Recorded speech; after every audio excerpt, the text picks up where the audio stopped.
दोस्तों, किसी जगह एक अल्लाह वाले थे जिनकी बहन थी जो किसी दूसरे गांव में रहती थी। वह उन्हीं की तरह अल्लाह की इबादत करने वाली नेक खातून थी। अल्लाह वाले कभी कभी उनसे मुलाकात करने के लिए उनके गांव भी चले जाया करते थे।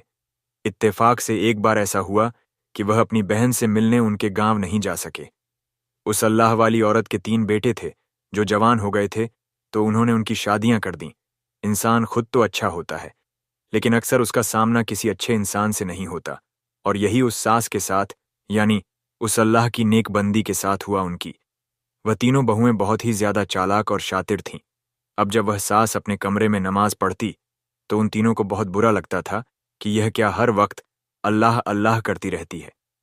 जब देखो घर में पड़ी रोटियां तोड़ती रहती हैं, जबकि वह घर का सारा काम भी कर दिया करती थी, और उनकी आदत थी कि वह सदका वगैरह ज्यादा से ज्यादा दिया करती थी। जब कोई फकीर दरवाजे पर आता और आवाज देता तो कभी वह औरत उसे खाली हाथ नहीं लौटाती थी, और यह बात बहुओं को बहुत ज्यादा बुरी लगती थी।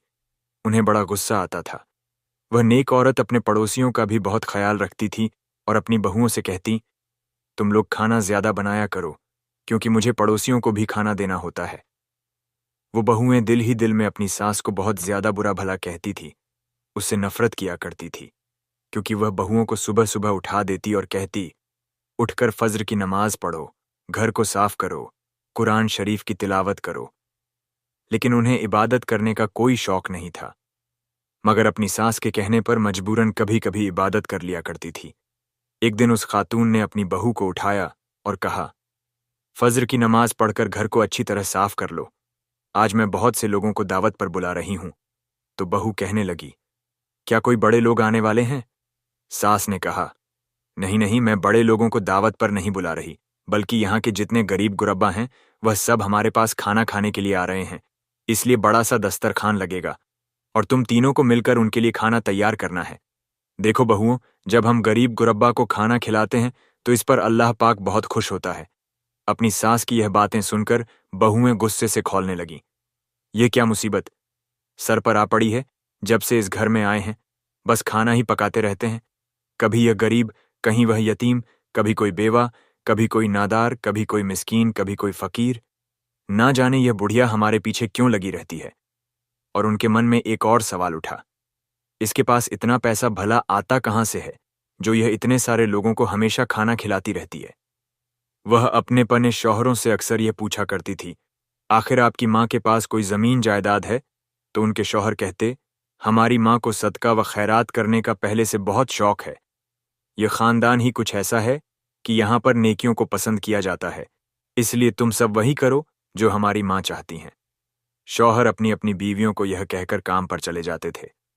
वह अपनी माँ के वैसे तो बहुत फर्माबरदार थे, लेकिन उनके पीठ पीछे उनकी बीवियां साजिशें रच रही थीं और अपने शौहरों के कान भी भरती रहती थीं। वह तीनों यही चाहती थीं कि किसी तरह अपनी बूढ़ी सास को इतना तंग करें कि वह हमसे परेशान होकर यहां से कहीं और चली जाए। लेकिन अल्लाह के फजल से वह सारी मिलकर भी कभी उनको परेशान नहीं कर सकी। एक दिन जब सास अपने कमरे में सोने के लिए गई तो तीनों को आपस में इकट्ठे बैठकर बातें करने का मौका मिल गया। एक बहू कहने लगी, मैं तो अब थक चुकी हूं, पता नहीं इस बुढ़िया से हमारा कब पीछा छूटेगा, पता नहीं कब यह दुनिया छोड़कर जाएगी ताकि हम लोग सुकून की सांस ले सकें। छोटी बहू कहने लगी, ये बुढ़िया रोज रोज बड़ी देगों में खाना पकवाती है, जिससे हमारी नाक में दम हो गया है। तब बीच वाली बहू ने कहा, इस बुढ़िया की वजह से हम अपने बच्चों की अच्छी तरह से देखभाल तक नहीं कर पा रहे हैं, ना ही उनकी अच्छी तरह से परवरिश हो रही है। हम तो बस फकीरों और मिस्कीनों को हमेशा खाना ही खिलाते रहते हैं, अपने घर वालों को तो हम देखते तक नहीं हैं। ये बुढ़िया किसी ना किसी तरह यहां से बस निकल जाए, एक दिन की बात है। छोटी बहू ने झूठ मूठ अपने हाथ पर पट्टी बांध ली और शौहर के आने का इंतजार करने लगी। छोटा बेटा जब दिन भर का थका हारा घर आया तो अपनी बीवी का हाल देखकर परेशान हो गया। उसकी बहू ने रोते हुए अपने शौहर से कहा, आज माँ जी ने अकेले मुझसे सारे घर का काम करवाया है, यहाँ तक कि यहाँ पर 50 लोग आए थे, उनके लिए अकेले मैंने खाना तैयार किया, जिसकी वजह से मेरा हाथ जख्मी हो गया है, मुझे दर्द हो रहा है। अब मुझे इस घर में नहीं रहना है। आपकी माँ ने हमें परेशान करके रख दिया है, न अपनी खबर ले सकते हैं, न ही अपने बच्चों की। आप या तो हमें अलग कर दें या इनको घर से किसी और जगह भेज दें। छोटा बेटा, जो माँ का इतना फर्माबरदार नहीं था, अपनी बीवी की हालत देखकर गुस्सा हो गया। वह अपनी माँ के पास आया और कहने लगा, आपने क्या हमारी बीवियों को नौकर समझ रखा है, जो इनसे रोजाना हजारों लोगों का खाना पकवाती रहती हैं? आपको इतना ही शौक है तो अपने भाई के घर चली जाइए। वहां जाकर उनके साथ नेकी के काम कीजिए, दीन की तबलीग कीजिए। बेटे को पहली बार इस लहजे में बात करता देखकर माँ को बहुत दुख हुआ। माँ ने कहा, अगर तुम लोग यही चाहते हो तो ठीक है। वो कहने लगा, हाँ, हम तीनों भाई चाहते हैं कि आप अपने भाई के घर चली जाइए। माँ ने हैरानी से पूछा, मैं भाई के घर चली जाऊं, जबकि तुम मेरे जवान बेटे अभी मौजूद हो? तुम्हारा फर्ज है मेरी खिदमत करना। छोटा बेटा बोला, हमें कोई मसला नहीं है, हम तो आपकी खिदमत कर ही रहे हैं और करने के लिए तैयार भी हैं, लेकिन आप तो हमारी बीवियों को यहाँ की खादमा ही समझती हैं, इसलिए अब हम आपसे परेशान हो चुके हैं। या तो हम ये घर छोड़कर चले जाएं या आप कहीं और चली जाइए। अपने छोटे बेटे की जुबान से यह बातें सुनकर माँ ने अपने बड़े बेटों की तरफ देखा। वह भी अपनी बीवियों की तरफदारी कर रहे थे और उन्हीं की जुबान बोल रहे थे। माँ को बहुत दुख हुआ। उसने कहा, ठीक है बेटा, अगर तुम सब यही चाहते हो तो मैं यहाँ से चली जाती हूँ, क्योंकि मैं तुम लोगों को तकलीफ में नहीं देख सकती। उन्हें यह खबर नहीं थी कि उनकी माँ कहाँ जा रही है। उनके जहन में बस यही बात थी कि वह अपने भाई के घर ही जाएगी और कहाँ जा सकती है। माँ ने अपने कुछ जोड़े लिए और घर से चुपचाप निकल गई। वो कहाँ जा रही थी, किसी को कुछ खबर नहीं थी। वो अपने भाई के पास नहीं जाना चाहती थी, क्योंकि बिला वजह भाईजान को परेशान करना सही नहीं था। वैसे ही वह दीन के कामों में हर वक्त मशरूफ रहते थे। वो बहन अपने भाई पर बोझ नहीं बनना चाहती थी। वो चलती चली जा रही थी। रास्ते में एक खूबसूरत सा नौजवान नजर आया, जो उस खातून की तरफ बढ़ा आ रहा था। नौजवान ने करीब आकर कहा, माँ जी, आप अकेली क्या कहीं जा रही हैं? वो खातून कहने लगी, कहीं नहीं बेटा, मैं तो बस मंजिल की तलाश में हूं, इसलिए सफर पर निकल पड़ी। उसने कहा, लगता है आप अकेली हैं, आपका कोई भी नहीं है। वो खामोश हो गई। लड़का कहने लगा, कोई बात नहीं, यहाँ करीब ही मेरा एक छोटा सा घर है जहां मैं अकेला रहता हूं। आप आइए, वहां पर मेरे साथ रहिए। वो खूबसूरत सा लड़का बूढ़ी औरत को लेकर अपने घर आ गया। घर बहुत ही छोटा लेकिन सुकून भरा था, जो जंगल के बीचों बीच बना हुआ था। उस घर के सामने एक साफ शफाफ नदी भी बह रही थी। बूढ़ी माँ ने कहा, बेटा, तुम तो बहुत अच्छी जगह पर रहते हो, क्या तुम्हारा इस दुनिया में कोई नहीं है? उसने कहा, नहीं माँ जी, मैं यतीम हूं, इसलिए अब आप मेरी माँ हैं, आप यहां पर रहिएगा, मुझे अच्छा लगेगा। उस बूढ़ी औरत ने अल्लाह का शुक्र अदा किया और कहा, मैं नमाज पढ़ना चाहती हूं। लड़के ने औरत को कमरा दिखा दिया और कहा, आप यहां पर रहिए, अपनी इबादत कीजिए और जितना दिल चाहे नमाज पढ़िए। इसके बाद वो लड़का वहां से चला गया। वो वहां आकर बहुत चुप हो गई थी। जिस माँ को उसके बेटे ही घर से निकाल दें, वो माँ भला अब किसी से क्या सवाल कर सकती थी? बस अल्लाह पाक से दुआ करती, या अल्लाह, अगर तू मेरी नेकियों को देखता है तो बस मुझे कभी रुसवा ना करना और किसी का मोहताज मत बनाना। तू जानता है कि मुझे गरीबों को खाना खिलाना कितना अच्छा लगता है, लेकिन मेरे बेटों ने तो इसी वजह से मुझे घर से निकाल दिया है। मैं उनसे कोई शिकवा नहीं करती, ना ही उन्हें बुरा भला कहना चाहती हूँ, ना ही उनके लिए बद्दुआ देती हूँ। बस दिल उदास इसीलिए होता है कि मैं यहाँ किसी को खाना नहीं खिला सकती। अब वह यही सोच रही थी कि दरवाजे पर दस्तक हुई। देखा तो वहां पर बहुत से फकीर और औरतें खड़ी थीं। उन्हें देखकर वह औरत कहने लगी, आप लोग यहाँ किस लिए आए हैं? वह कहने लगे, हमने सुना है कि यहाँ पर खाना खिलाया जा रहा है। बूढ़ी औरत ने कहा, नहीं बेटा, यहाँ तो कोई भी खाना खिलाने वाला नहीं है, ना ही मैंने खाना बनाया है। वो कहने लगे, अरे, आप कैसी बातें कर रही हैं बूढ़ी माई? वह देखिए, देगें पक रही हैं। बाहर जाकर देखा तो वहां सच में बड़ी बड़ी देगों में खाना पक रहा था। उन्हें कौन पका रहा था कुछ नहीं पता था। वो लड़का भी वहां मौजूद नहीं था। बहरहाल दस्तरखान तो लग ही चुका था। सब लोगों ने बैठकर खाना खाया। बूढ़ी माँ ने भी खाना खाया और अल्लाह पाक का शुक्र अदा किया। वो कहने लगी, या अल्लाह, तूने मेरी दुआ को इस तरह सुना। मैं तो बस सोच ही रही थी और यह खाना खुद ब खुद तैयार भी हो गया। ये कैसे हुआ? मैं नहीं जानती। या अल्लाह, तेरा लाख लाख शुक्र है। वह समझ रही थी कि यह दस्तरखान सिर्फ एक दिन के लिए लगा है, लेकिन ऐसा नहीं था। वह जब भी फज्र की नमाज पढ़ने के बाद बाहर आती तो वहां पर देंगे पक रही होती। खुद ब खुद खाना तैयार होता। लोग वहां आ जाते। लंगर चलता रहता। पर वह लड़का उसी वक्त वहां से कहीं चला जाता। वह औरत समझ गई कि इसमें कोई न कोई राज जरूर है। यह लड़का अल्लाह का कोई नेक बंदा है। कुछ राज ऐसे होते हैं जिनको खोलना मुनासिब नहीं होता, इसीलिए वह भी खामोश थी। खाना तो खुद ब खुद पकता था, पकाने वाला कौन था नजर नहीं आता था। अब इस बात की शोहरत गांव में होने लगी। वह गांव जहां पर उस औरत के अपने बेटे रहते थे, तीनों बहुएं वहीं रहा करती थीं। उनके कानों तक भी ये खबर पहुंच गई कि जंगल में एक ऐसा घर है जहां पर बस खाना ही पकता रहता है। हर वक्त देंगे छड़ी रहती हैं। गांव के जितने गरीब और गुरब्बा हैं, फकीर हैं, मिस्कीन हैं और जिनके घर खाना नहीं होता, वह सब वहीं पर जाकर खाना खाने लगे। कोई भी अब खाली पेट नहीं रहता था, भूखा नहीं सोता था। उन तीनों बहुओं ने सोचा, चलो हम भी वहां जाकर देखते हैं, ये कौन है जो इस कदर बड़ा दस्तरखान लगा रहा है। एक दिन वो तीनों बहुएं अपने शौहरों से छुपकर जंगल में पहुंची। वहां एक छोटा सा मकान बना हुआ नजर आया। घर के अंदर कौन था ये तो कोई नहीं जानता था, लेकिन बाहर बड़ी बड़ी देंगें पक रही थीं। लोग खाना भी खा रहे थे। उनको भी खाने के लिए बुलाया गया, लेकिन उन्होंने बहुत ही खराब शक्ल बनाकर कहा, नहीं भाई, हम सदका और खैरात वाला खाना नहीं खाते। हम कोई फकीर भिखारी थोड़ी हैं। एक औरत ने कहा, ऐसी बात नहीं है, ये खाना बहुत शिफा वाला है। हमने सुना है कि जो ये खाना खाता है और अगर वह बीमार होता है तो वह सेहतमंद भी हो जाया करता है। वो कहने लगी, हम इन बातों पर यकीन नहीं करते। फिर एक बहू बोली, अच्छा ये बताओ, ये घर किसका है? ये बहुत अमीर और रईस आदमी का लगता है, जो रोजाना वो तीनों अपनी सांस का जिक्र करके मजाक उड़ाने लगी। अरे, उस बुढ़िया ने तो हमें इतना परेशान कर दिया था कि बस हमेशा वही जहन पर सवार रहती है। अचानक एक बहू चीख पड़ी, अरे मुझे क्या हो रहा है? दूसरी, दोनों ने मुड़कर उसे देखा। उसका चेहरा बदल रहा था। अब उन दोनों बहुओं को भी अपने अंदर अजीब बदलाव महसूस होने लगा और फिर देखते ही देखते वो तीनों कुतिया की शक्ल में बदल गई। यानी वो तीनों औरतें अब कुतिया बन चुकी थीं। अब उनके मुंह में इंसानी जुबान कहाँ थी। वो किसी तरह अपने घर पहुंची, पर वहां पर उनके शौहर बैठे हुए थे। जब उन्होंने तीन कुतियों को घर में घुसते देखा तो डंडा लेकर उनके पीछे भागे। वह डरी सहमी बाहर आ गई और किसी दीवार के पीछे जाकर छुप गई। उन्हें समझ नहीं आ रहा था कि वह इंसान से जानवर कैसे बन गई। दीवार के पीछे छुपकर वह तीनों रोने लगी। उन्हें अपने शौहरों की आवाजें आ रही थीं, ना जाने हमारी बीवियां कहाँ चली गईं, उनकी कोई भी खबर नहीं है।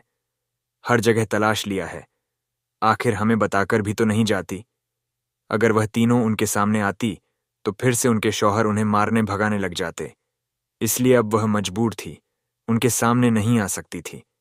इंसान से एक जानवर बनते हुए उन्हें महसूस हो रहा था कि इंसान को अल्लाह पाक ने क्या दर्जा अता किया है और हम उसकी कदर नहीं करते, बल्कि नाशुक्री करते हैं। यहां पर तीनों बेटे परेशान थे। अपनी माँ की तो उनको कोई फिक्र नहीं थी, लेकिन बीवियों की जरूर फिक्र थी। आखिर वह तीनों कहाँ चली गई हैं? दिन गुजरते रहे, लेकिन तलाश करने पर भी उनकी बीवियां कहीं नजर नहीं आईं, जबकि उनकी तीनों बीवियां वहीं खड़ी रहती थीं, भौंकती रहती थीं। पर उन्हें भगा दिया जाता ना। बच्चे माँ को पहचान सकते थे ना शौहर उन तीनों के पास आंसू बहाने के सिवा कोई और चारा ही नहीं था।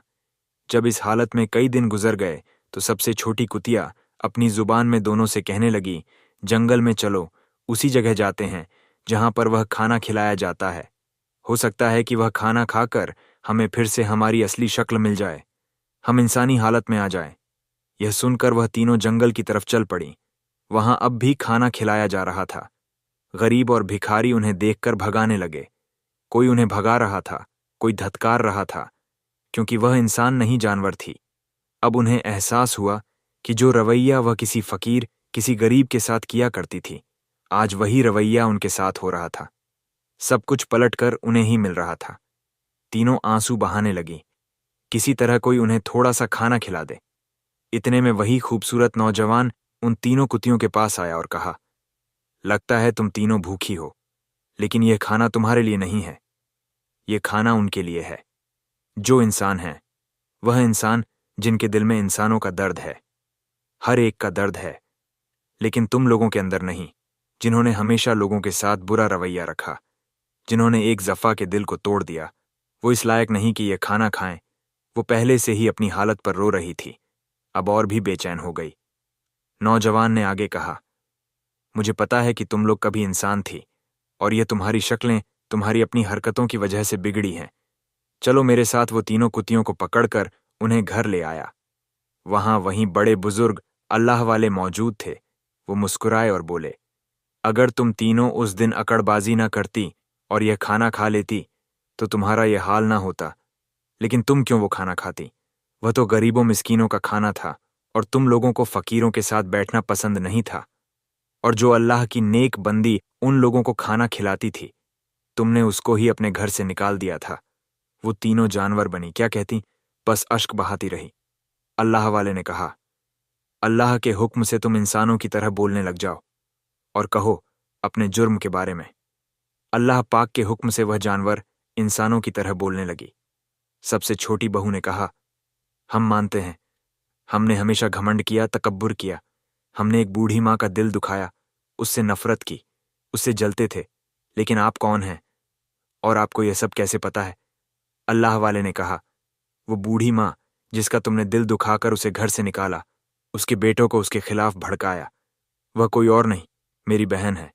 मगर क्या वह आपके पास नहीं गई थी? नहीं, वो मेरे पास नहीं आई। वो आ ही नहीं सकती थी। वो खुददार औरत थी। वो हरगिज बर्दाश्त नहीं करती कि उसका भाई उसे पाले। तुम नहीं जानती कि मेरी बहन के पास मैंने अपना खास आदमी को भेजा हुआ था, जो तुम लोगों को नजर नहीं आता था। और जब मेरी बहन मुश्किल में आई तो इसी ने मेरी बहन को इस घर में ठहराया। मुझे अपने इल्म के जरिए पता चल गया था कि तुम लोगों ने अपनी माँ को बेइज्जत करके घर से निकाल दिया है। इसीलिए मैंने अपने खास खादिम को अपनी बहन की खिदमत के लिए लगा रखा था। तुम लोग सोचती हो ना कि मेरी बहन इतने लोगों को खाना कैसे खिला देती है? कौन सी जायदाद है इसके पास? इसके पास कुछ भी नहीं था, लेकिन यह भी अल्लाह का एहसान है। उसकी अता से हो रहा था सब कुछ, क्योंकि जब कोई नेक बंदा अल्लाह पाक की राह में एक गुनाह खर्च करता है तो अल्लाह उसे 10 गुना देता है। हम बेशक दूसरे गांव में रहते थे, लेकिन हमारी नज़र अपनी बहन पर थी। इसीलिए हमने सोचा कि हमारी बहन को तुम लोगों ने दर्द दिया है तो हम खुद यहां चलकर आए। लेकिन यह जो तुम्हारा हाल बना है, यह सब अल्लाह की तरफ से है। इसमें किसी की कोई बद्दुआ शामिल नहीं। अगर तुम उस दिन वह खाना खा लेती तो तुम यह जानवर ना बनती, मगर तुमने घमंड किया, तकब्बुर किया, और गुरूर की सजा तो बहुत ही भयानक होती है। अल्लाह वाले की बात सुनकर वह दहाड़े मारकर रोने लगी और कहने लगी, हमें माफ कर दीजिए, हमें माँ जी से एक बार मिला दीजिए, हम उनसे माफी मांगेंगे। बेशक जिंदगी भर हम इंसान ना बने, मगर इस बीच हमें एहसास हो गया है कि इंसान को अल्लाह पाक ने जो मर्तबा दिया है, उस पर अगर वह घमंड कर ले तो वह किस जगह जा गिरता है। और वही हाल हमारा हुआ है। न हमारा शौहर हमें पहचानता है, न बच्चे हमें घर में रहने देते हैं, न हम घर के रहे न घाट के रहे। इसीलिए एक बार माँ जी से कहें कि वह हमें माफ कर दें। अल्लाह वाले की पुरजलाल आंखों में वह देख नहीं पा रही थी। फिर उन्होंने कहा, ए नौजवान, हमारी बहन को बुला कर लाओ।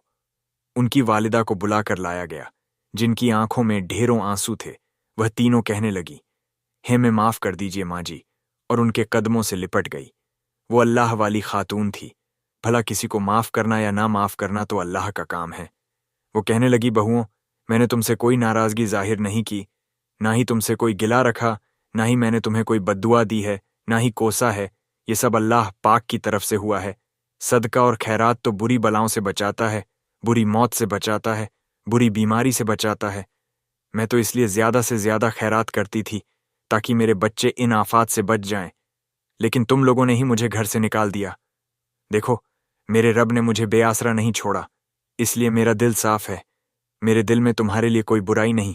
एक बहू कहने लगी, माँ जी, आपने हमें माफ कर दिया। आप कितने बड़े दिल की मालिक हैं। अब हम यहां से चलते हैं। हम उम्र भर इसी शक्ल में रहेंगे, क्योंकि यही हमारी सजा है। वो रोती हुई वहां से जाने लगी तो उन्होंने कहा, नहीं, इस हालत में तुम लोग नहीं जाओगी, बल्कि तुम लोगों को बहुत शर्मिंदगी की है, और मुझे तुम्हें इस हाल में देखकर अच्छा महसूस नहीं हो रहा है। उन्होंने अपने भाई अल्लाह वाले की तरफ देखा और कहा, भाईजान, इनके लिए दुआ कीजिए ना। वो कहने लगे, इन तीनों से कहो कि अपने शौहरों को बुला कर लाएं। वो तीनों अल्लाह वाले के हुक्म पर अपने शौहरों को बुलाने चली गई। पहले तो उनके शौहरों ने उन्हें वहां से मारकर भगाना चाहा, लेकिन जब वह तीनों बोल पड़ी तो उन्हें यकीन आ गया कि यह उनकी ही बीवियां हैं। फिर उनके कहने पर वह लोग उस घर में आ गए जहां उनकी माँ और उनके मामू जान खड़े थे। मां को देखकर वह शर्मिंदा हो गए। मामू ने कहा, तुम लोग बेटे के फर्ज को भूल गए। एक बूढ़ी मां को घर से निकालकर तुमने कौन सा अच्छा काम किया? तो फिर तुम्हारी बीवियों को सजा तो भुगतनी ही थी।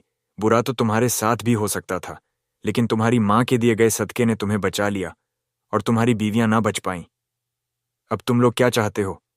बेटों ने कहा, मां से माफी मांगना चाहते हैं। मां ने कहा, बेटा माफ तो मैंने तुम्हें कर ही दिया है भाईजान, अब आप भी इन्हें माफ कर दीजिए और इनके लिए दुआ कीजिए। अल्लाह वाले ने अल्लाह पाक के हुजूर दुआ करनी शुरू की, या अल्लाह इनकी बिगड़ी शक्लें इनकी अपनी वजह से हैं, यही इसकी जिम्मेदार हैं। इन्होंने खुद अपने आप पर जुल्म किया है। बेशक इंसान जालिम है, अपने ऊपर जुल्म खुद करता है, पर तू माफ करने वाला मेहरबान है। एक मां के सदके और खैरात के तफैल तू इनकी बहुओं को फिर से इंसानी शक्ल में ले आ। अल्लाह वाले की दुआ कबूल हुई और वो तीनों फिर से कुतिया से इंसान बन गई। वो सास कहने लगी, बेटियों, मैंने तुमको हमेशा अपनी बेटी समझा है, लेकिन तुम लोगों ने मुझे अपनी मां नहीं समझा। क्या अब भी तुम मुझे मां कहती हो या नहीं? वो कहने लगी, मां जी, आप हमारी मां हैं। हम सच में दिल से आपसे राजी हैं। बस आप भी हमसे राजी हो जाइए और चलिए घर चलिए।